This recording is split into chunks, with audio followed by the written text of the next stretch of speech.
Commander Vexithai stood on the bridge of his flagship, watching the blue-green world spin slowly below. Earth, the humans called it. Such a simple name for what would soon become another trophy in the Krillian Empire's vast collection of conquered worlds. "Status report," Vexithai commanded, his four arms crossed behind his back. The chitinous plates of his exoskeleton clicked softly as he moved. "All battle groups in position, Commander," replied his tactical officer. 3,000 ships surround the planet. Their primitive vessels are already retreating to the far side of their star system. Vexithai's mandibles clicked in amusement. The humans were running just like every other species the Empire had encountered. It was always the same pattern. First came fear, then desperate attempts at negotiation, then finally submission. The humans had skipped straight to fear. "Have they attempted communication?" he asked. "Several transmissions, sir, all in their crude verbal language. Our translators indicate they are requesting terms for surrender." Perfect. Vexithai had conquered 47 worlds in his career. This would be 48. The humans had lasted exactly 6 hours from first contact to complete retreat. That had to be some kind of record. The Krillian Empire had been expanding for over 2,000 years. They had encountered hundreds of intelligent species across the galaxy, and every single one had fallen before their might. Some fought bravely but futilely. Others tried to hide or run. A few attempted to bargain with technology or resources. All ended the same way, as slaves or extinct. The humans appeared to be runners. Disappointing, really. Vexithai preferred a good fight. "Sir," interrupted the sensor operator, "we're detecting movement in the asteroid belt. Multiple small craft. Fleeing civilians, most likely," Vexithai said dismissively. "Let them run. We'll collect them later." The Empire had a system for this. First, they would bombard any military installations from orbit. Then they would land occupation forces to secure major population centers. Finally, they would hunt down any remaining resistance and survivors. It was efficient and had never failed. "Begin bombardment of military targets," Vexithai ordered. The fleet opened fire. Brilliant beams of energy lanced down from space, vaporizing human military bases, command centers, and weapon stockpiles. The humans had put up no orbital defenses, no energy shields, no return fire. Their space-based installations were primitive and undefended. Within 3 hours, every military installation on Earth was slag and smoke. "Resistance eliminated, sir," reported the weapons officer. "No return fire detected." "Excellent. Begin landing operations." The first wave of Krillian landing craft descended through Earth's atmosphere. Each ship carried 50 Krillian warriors, genetically enhanced soldiers bred for conquest. They would secure the major human cities and begin the process of cataloging the population for slavery assignments. Vexithai had reviewed the intelligence reports on humans. They were a single-planet species with primitive technology. No energy weapons, no faster-than-light travel, no genetic enhancement programs. They still used chemical projectile weapons and fought wars among themselves over resources and territory. Their medical technology was so primitive they still aged and died naturally. How such a weak species had achieved spaceflight at all was a mystery. They would make poor slaves, too fragile for heavy labor, too primitive for technical work. Perhaps they could serve in some menial capacity. The landing craft touched down in the humans' largest population centers: London, New York, Tokyo, Beijing, Moscow. All major centers of human government and industry. The reports came in quickly. London secured, no resistance. New York secured. Population appears to have evacuated. Tokyo secured. City mostly empty. Beijing secured. Some scattered civilians, no military presence. Moscow secured. All government buildings abandoned. Vexithai frowned. Where were the humans? Even the most cowardly species usually had some population remaining in their cities. The humans seemed to have simply vanished. "Expand the search pattern," he ordered. "Check smaller settlements." The reports continued for the next 6 hours. Settlement after settlement was found abandoned. Occasionally, the landing teams found signs of hasty evacuation. Abandoned belongings, still warm cooking fires, transportation vehicles left behind. But no humans. "Sir," the intelligence officer approached the command station. "We've completed the initial survey. The planet has been almost completely evacuated. We estimate less than 1% of the population remains on the surface." "Where did they go?" "Unknown, sir. We're detecting no large population centers in their star system. Some small groups in the asteroid belt, as mentioned earlier, but not enough to account for the missing billions." Vexthai's mandibles clicked in frustration. This was unusual. Most species fought for their homeworld, even when facing impossible odds. The humans had simply left. Could they have had faster-than-light capability we weren't aware of? "Negative, sir. Our intelligence is thorough. They have no FTL technology. At best, they could have reached their outer system planets. But those are barely habitable ice balls. Then they're hiding somewhere in system. Begin a systematic search. Check every asteroid, every space station, every ship. I want every human found and accounted for." The search began immediately. Krillian ships spread throughout the solar system, scanning asteroids and space habitats. They found some humans, small groups hiding in mining stations and research facilities, but nothing approaching the billions that should have been on Earth. It was during the third day of the search that things began to go wrong. "Commander," the communications officer looked puzzled. "We've lost contact with Reconnaissance Squadron 7. "What do you mean, lost contact?" "They were searching the Jupiter system, sir. All 6 ships went silent simultaneously 12 minutes ago." "Could be interference from the planet's magnetic field," Vexthai said, though he didn't believe it. Krillian communication systems were more advanced than that. "Sir," another officer interrupted, "Reconnaissance Squadron 12 has also gone silent. They were checking Mars orbit." Now Vexthai felt the first stirrings of unease. "Send a full battle group to investigate Squadron 7's last position." 2 hours later, the battle group found the wreckage of Squadron 7 floating in Jupiter's upper atmosphere. All 6 ships had been completely destroyed. The wreckage pattern suggested they had been hit by some kind of explosive devices, but there was no indication of what had attacked them. "How is this possible?" Vexthai demanded. "Our sensors showed no human ships in that area." "Unknown, sir. The attack pattern suggests multiple small craft using hit-and-run tactics, but our sensors detected nothing." Over the next day, 3 more reconnaissance squadrons went missing. Each time, only wreckage was found. Each time, there was no sign of what had attacked them. "Could the humans have hidden military technology we weren't aware of?" asked the intelligence officer. "Impossible," Vexthai replied, but his confidence was shaking. "Our intelligence is perfect. We monitored their communications for months before the invasion. They have no weapons capable of this." But the attacks continued. Small Krillian patrols would vanish without a trace. Supply convoys would be found drifting empty, their crews gone. Landing parties on Earth would report contact with human survivors, then go silent forever. The humans weren't running anymore. They were fighting back. But how? "Sir," the sensor operator looked up from his console, "I'm detecting movement throughout the asteroid belt. Massive movement. Define massive. Hundreds of objects, sir. Maybe thousands. They're coming this way." On the main display, the tactical situation updated. What had appeared to be empty asteroids were now revealing themselves as camouflaged ships, human ships, hundreds of them, emerging from hiding places throughout the solar system.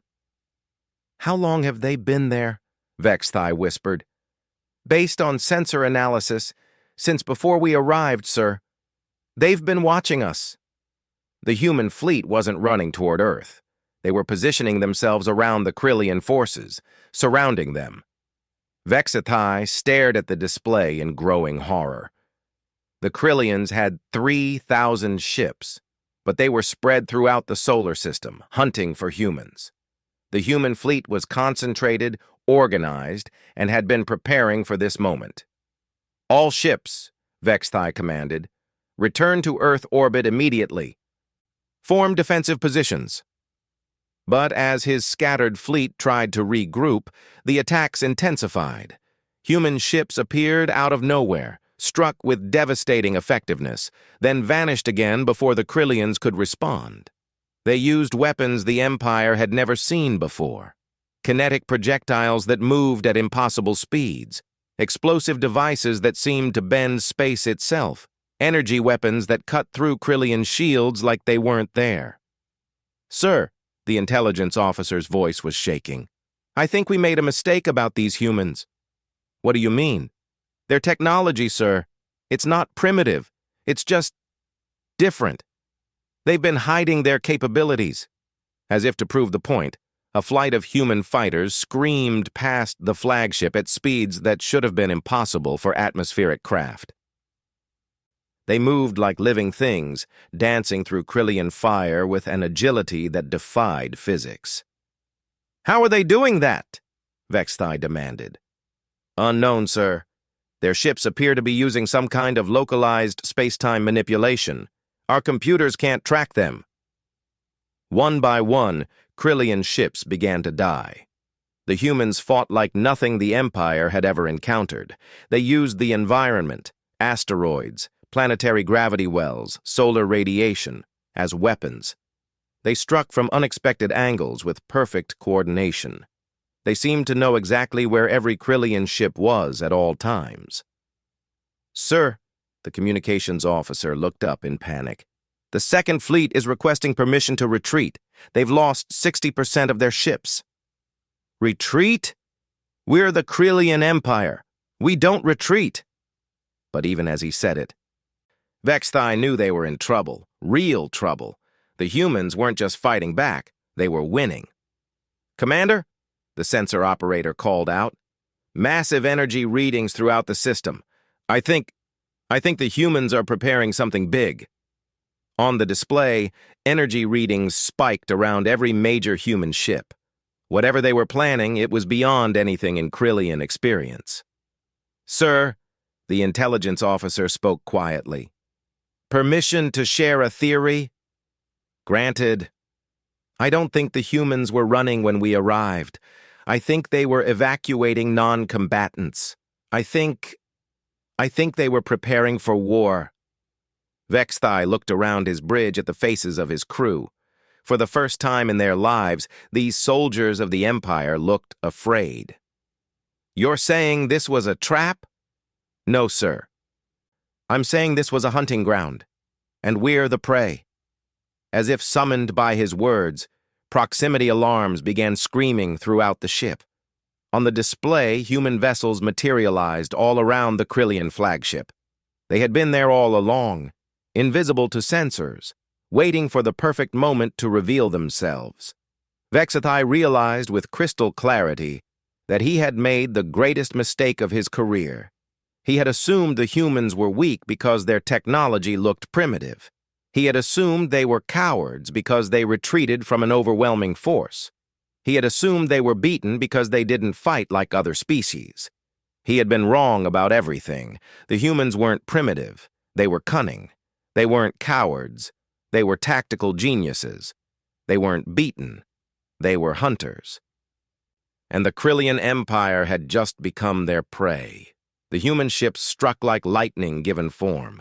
Vexthai watched in horror as his escort vessels simply ceased to exist, torn apart by weapons that defied everything he understood about physics. The flagship's shields flickered and died under sustained bombardment from directions that should have been empty space. "Return fire!" he roared, but his weapons officers were staring at their controls in confusion. "Sir, we can't get a target lock. Their ships aren't where our sensors say they are." "What do you mean?" "The targeting computers show them in one location, but our visual confirms they're somewhere else entirely. It's like they're bending space around themselves." Through the viewport, Vexthai could see human fighters weaving between his fleet's weapons fire with impossible grace. They moved like schools of fish, each ship responding instantly to threats that hadn't even materialized yet. When they fired, their shots found their targets with surgical precision.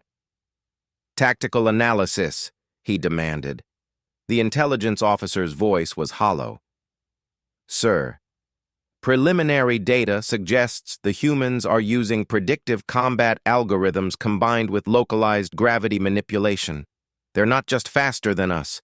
They're fighting in the future." "That's impossible." "Yes, sir, but they're doing it anyway."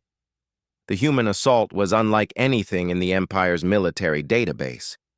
They didn't engage in the straightforward ship-to-ship combat that every other species used. Instead, they fought like a living organism, with each ship functioning as part of a larger whole. When one human vessel was threatened, 3 others would appear to support it.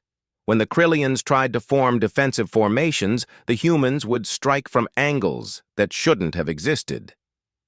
"Sir," the communications officer interrupted, "we're receiving a transmission. It's from the humans." On screen. The image that appeared on the main display was unlike any alien Vexthai had encountered. The human was clearly female, with long dark hair and green eyes that seemed to look directly through the screen into his soul. She wore no uniform he recognized, but carried herself with absolute authority.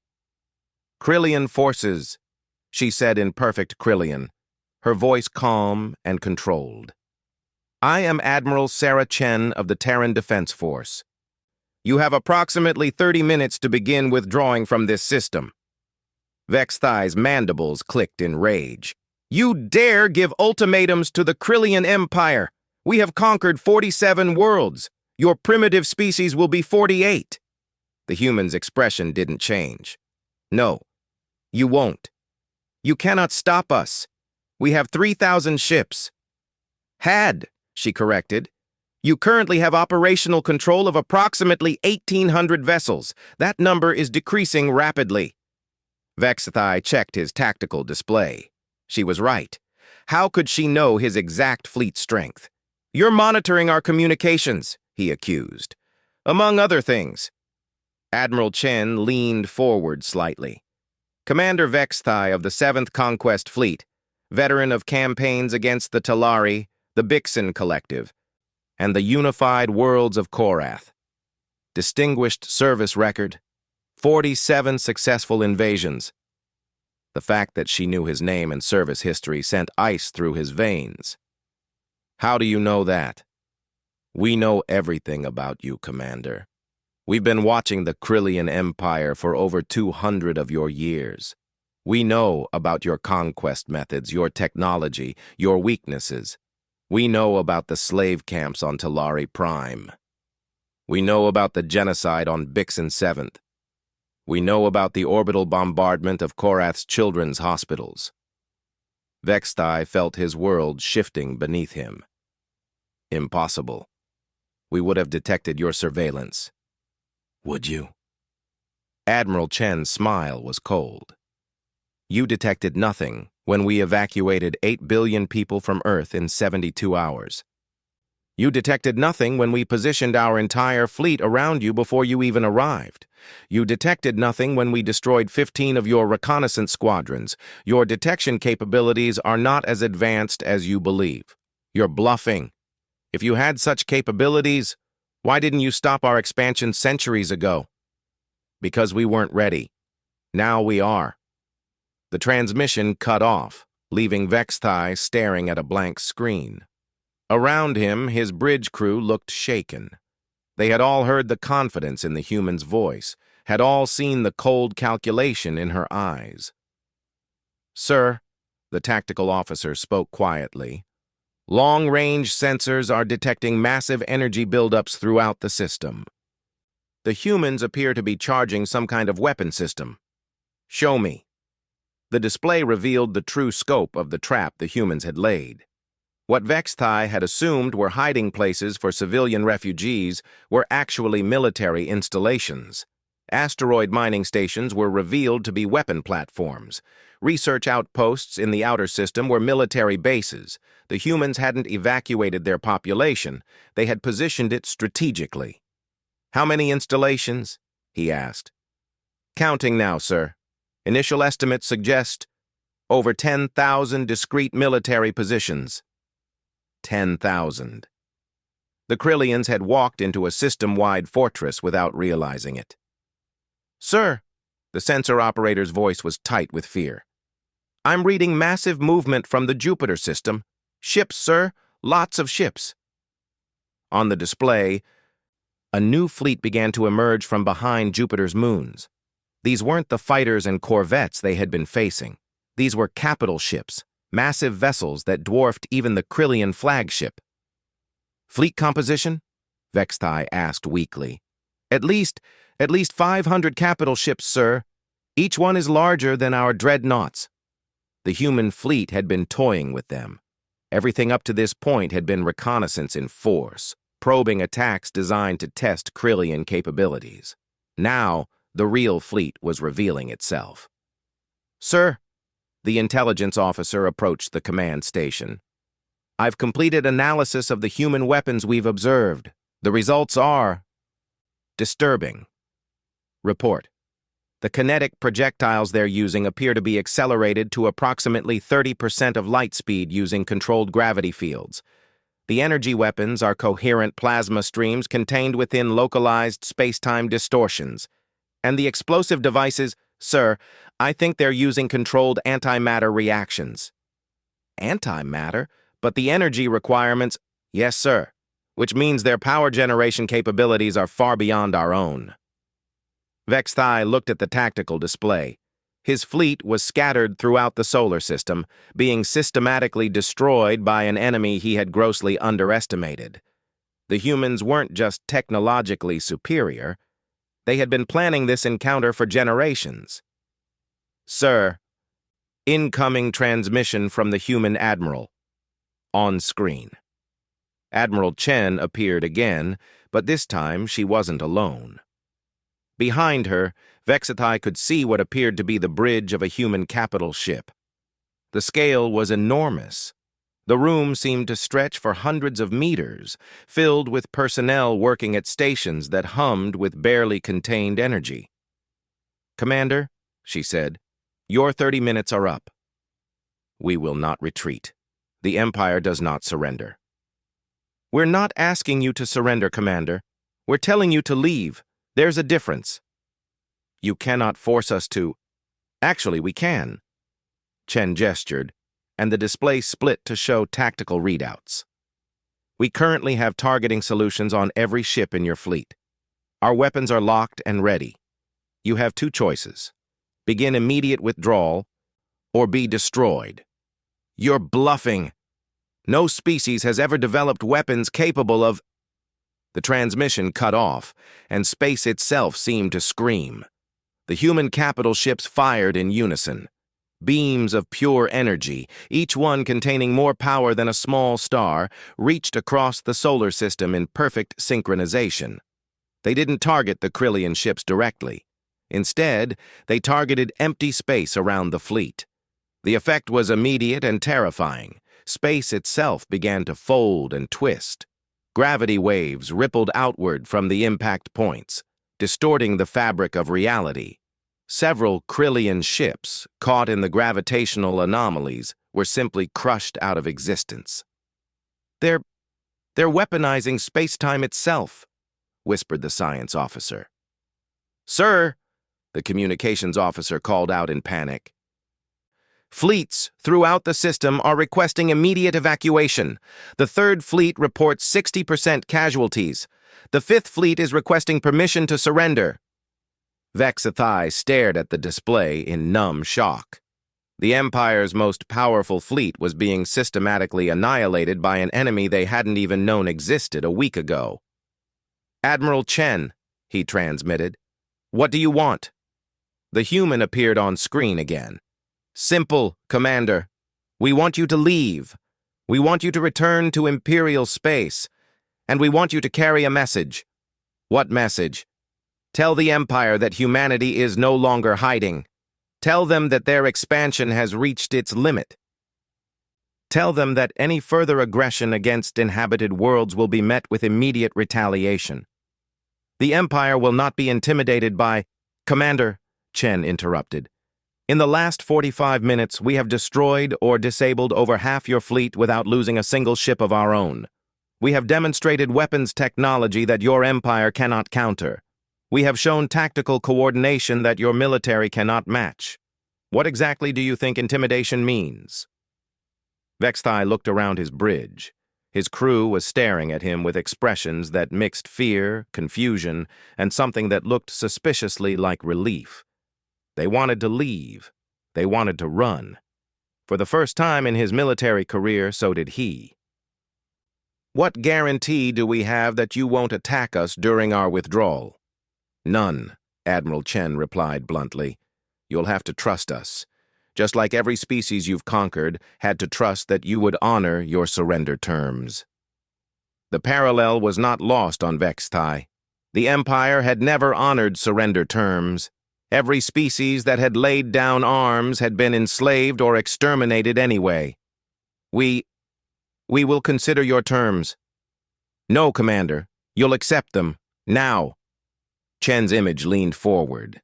Because if you don't begin withdrawal in the next 60 seconds, we will demonstrate what happens when humans decide to stop being polite. Is that a threat? It's a promise. 50 seconds. Vexthai looked at his tactical display. The human fleet had moved into perfect attack formation around his scattered forces. Every Krillian ship was targeted by multiple human vessels. The gravity weapons were charging again, their energy readings climbing beyond anything his sensors could accurately measure. 40 seconds. He thought about his 47 victories, his perfect record, his reputation within the Empire. None of it mattered now. He was facing an enemy that fought wars the way other species played games, with perfect knowledge, unlimited patience, and overwhelming superiority. 30 seconds. All ships, he transmitted to his fleet, begin immediate withdrawal from the Terra system. Set course for Imperial space, maximum speed. 20 seconds. Throughout the solar system, Krillian ships began turning away from Earth, away from the trap they had sailed into so confidently. They moved slowly at first, then with increasing urgency as human weapons continued to track them. 10 seconds. Admiral Chen, Vexthai transmitted. We are withdrawing as requested. Smart choice, Commander. One more thing. Yes? This system is now under Terran protection. Any Imperial ship that enters this region of space will be destroyed without warning. Make sure your superiors understand that. I will deliver your message. Good. Safe travels, Commander. Try not to invade anyone on your way home. The transmission ended. Around Vexthai, his bridge crew worked frantically to coordinate the fleet's retreat. They moved like soldiers who had just been given an unexpected reprieve from a death sentence. As the Krillian fleet fled toward the edge of the solar system, Vexthai found himself thinking about the question that would haunt him for the rest of his life. If the humans could do this to the Empire's most powerful fleet, what else were they capable of? Behind them, the human ships followed at a distance, making no hostile moves but ensuring the Imperial forces truly departed. They moved with the confidence of predators who knew their prey was beaten. The Empire had hunted humanity, expecting to find easy prey. Instead, they had discovered something far worse than another species to conquer. They had found their replacement. 3 months later, Emperor Calvex sat in his throne room on the Imperial homeworld of Krylos Prime, listening to reports that made no sense. His 4 arms gripped the armrests of his throne as another messenger delivered impossible news. Your Imperial Majesty, the trembling officer began, the Talari system has been liberated. Impossible. We have 50,000 troops garrisoning that system.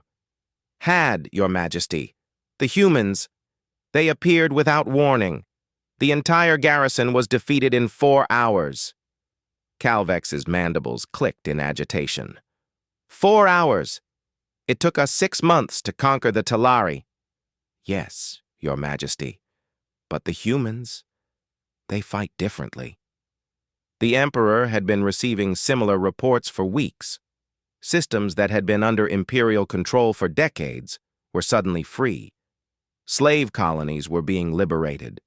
Imperial fleets were being defeated or simply vanishing entirely. And at the center of it all were these humans that Commander Vexthai had failed to conquer. "Where is the commander now?" Calvex demanded.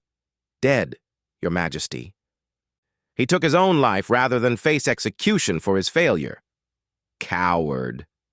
But even as he said it, Calvex wondered if Vexthai had simply understood something the rest of the Empire was still learning. "What is the current strategic situation?" "We have lost control of 17 systems, Your Majesty. 43 worlds have declared independence. The humans appear to be systematically undoing 3 centuries of Imperial expansion." "How many ships have we lost?" The officer hesitated. "Approximately 7,000 vessels, Your Majesty." 7,000? Calvex rose from his throne, his massive form towering over the messenger. "How many humans are there?" We don't know, Your Majesty. Our intelligence suggests they originated from a single world, but they seem to be everywhere at once." The doors to the throne room burst open and General Thakmor strode in, his ceremonial armor scorched and damaged. He had been overseeing the defense of the Korath system. "Your Majesty," he said without preamble, "I bring word from Korath." "Don't tell me. The humans?" "Gone, Your Majesty. The entire system. Not just the Imperial forces. The humans evacuated the entire native population. 8 billion Korath just disappeared." "Where did they take them?" "We don't know. But before they left, they did something to the star." Calvex felt cold dread creeping up his spine. "What do you mean?" "They destabilized it, Your Majesty. The entire Korath system will be uninhabitable within a century. They made sure we can never use it as a staging area again." The Emperor sank back into his throne. The humans weren't just defeating Imperial forces. They were reshaping the galaxy itself. "Tell me about their tactics," he commanded. General Thakmor's expression was haunted. "Your Majesty, they don't fight like any species we've encountered. They appear to be coordinating across vast distances instantaneously. When we engage one human fleet, others appear from directions we didn't even know existed. They use the environment as a weapon. Asteroid fields become missile arrays. Gas giants become power sources. Even empty space becomes a threat." "What about their ships?" "Beyond our understanding, Your Majesty. They seem to exist in multiple dimensions simultaneously. Our weapons pass through them without effect, while theirs can strike us from what appears to be empty space." "And their numbers?" "Unknown. We've engaged what we believe to be the same human fleet in 3 different systems simultaneously. Either they have technology that allows them to be in multiple places at once, or they have far more ships than we initially believed." The Emperor was silent for a long moment. 300 years of expansion, 300 years of conquest, hundreds of enslaved species, thousands of worlds, an empire that spanned half the galaxy. And now it was all falling apart because of one species from one small blue planet. "Your Majesty," another messenger entered. "Urgent transmission from Admiral Zektol." "Put him through." The holographic image of Admiral Zektol appeared in the center of the throne room. The Admiral's exoskeleton was cracked, and one of his arms hung useless at his side. "Your Majesty," he gasped, "the humans have taken Bixen Prime." "How? We had the entire Third Fleet defending that system." "They didn't attack the fleet, Your Majesty. They ignored us completely. They spoke to the Bixen directly." "What do you mean?" "The humans broadcast to every Bixen on the planet simultaneously, in their own language. They told them they were free. They provided them with weapons. They taught them how to use our own systems against us. Calvex felt his world tilting. The Bixen rebelled? All of them, Your Majesty. Every slave, every worker, every prisoner.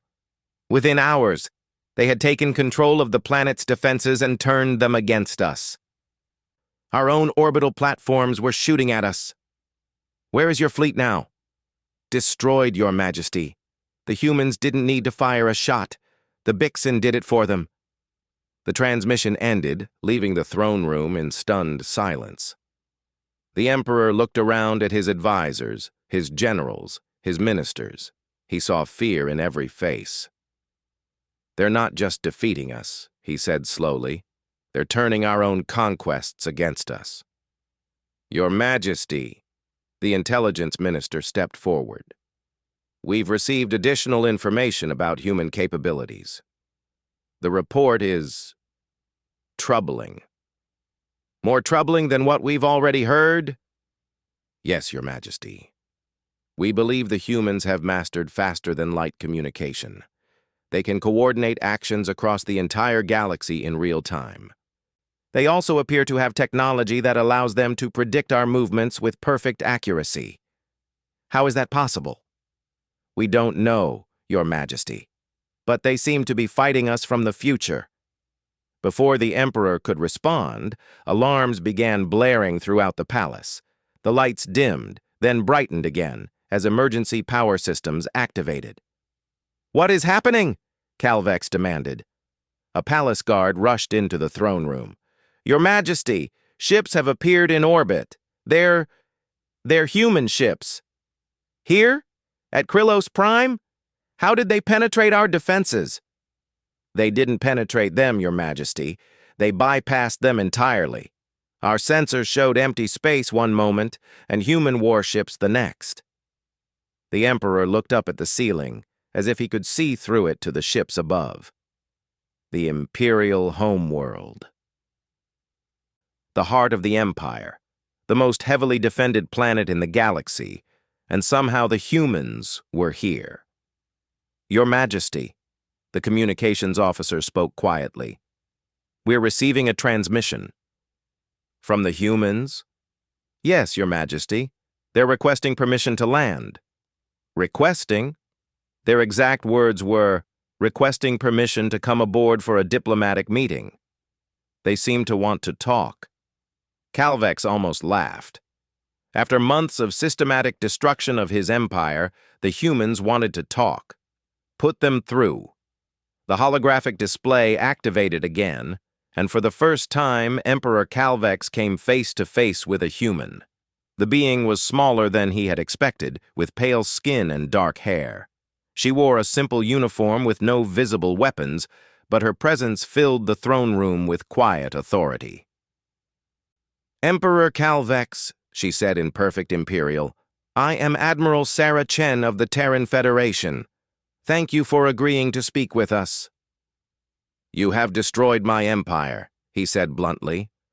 What more is there to discuss? Actually, we've liberated your empire's victims. There's a difference. You're splitting hairs. Are we? How many species did the empire conquer in the last 3 centuries?